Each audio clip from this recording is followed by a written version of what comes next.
So this week what we're doing is more of a Hawaiian inspired to the pork loins, and then we're also doing a southeastern style rub on the Boston butts and the picnic shoulder. So this week, just to show y'all starting off, we started at about 8 o'clock, that way we could get the Boston butts and the picnic shoulder up to about 180, 190 degrees internal temperature so that it would pull apart really easily for the pulled pork.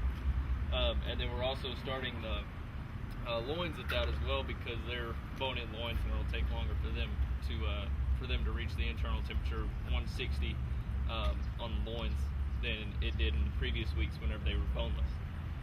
So this week we started the chimneys, and they're actually very easy to start, and they take the danger, I guess, of having the lighter fluid or the starter that you sprayed on there flare up in your face. And so they actually start, you just put one piece of newspaper up underneath, and it channels the heat, or it channels the flame up into the charcoal and burns very slowly and very manageably. This first pit is going to be our pork loin, and you can see that we've taken ribs 3 through 8 here, and we've gone in and we've Frenched the ribs so that they're sticking out, and then we've pushed the two together, and you can see that it's actually starting to caramelize there. These have been marinating overnight, and we put them on and we had the French ribs stuck together. In this water smoker we actually have our picnic shoulder on top and then our Boston butts on bottom.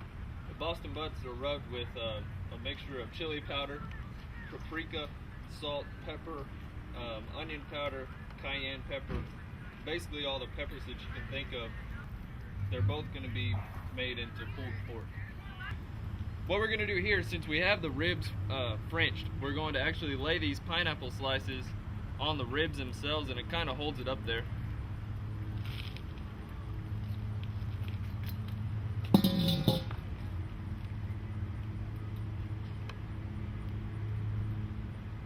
And again, since these are fruitier, since this is more of a fruity recipe than it is vinegar based or tomato based like in previous weeks, as these cook there on the ribs themselves, they'll put some of the fruitiness, some of the flavor from the pineapple slices into the pineapple themselves.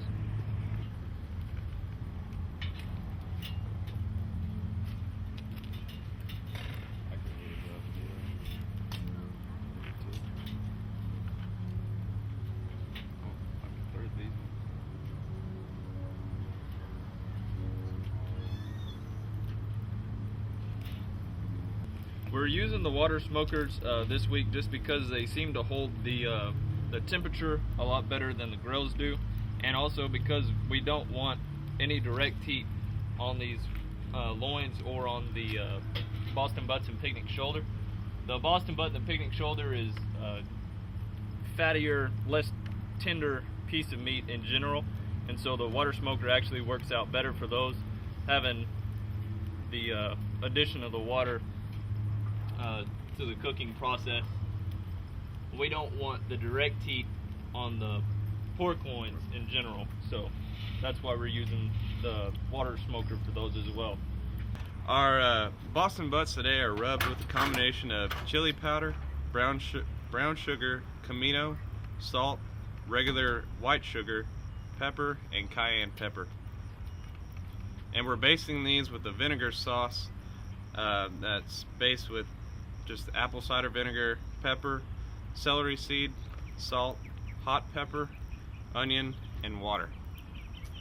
Our base rub is our sweet flavor that is initially put onto the pork, and about every 30 to 20 minutes we'll be basting it with our more sour vinegar basting sauce. So you kind of get a combination of sweet and sour. The picnic shoulder, it actually marinated overnight in a combination of apple juice, apple cider vinegar, paprika, chili powder, salt, and regular pepper. We're actually using a spray bottle here to make sure that these stay seasoned and don't dry out on us. And it's actually a mixture of apple juice, apple cider vinegar, chili powder, and paprika. And you actually just spray it on here, and get the entire surface coated with the spray itself to make sure that it stays moist throughout the cooking process. The pit ham, these are very popular. This is already pre-cooked, and all we're doing is reheating this. It's a cured and smoked product. The pit stands for partially internally trimmed, so that's where the pit comes from, partially internally trimmed.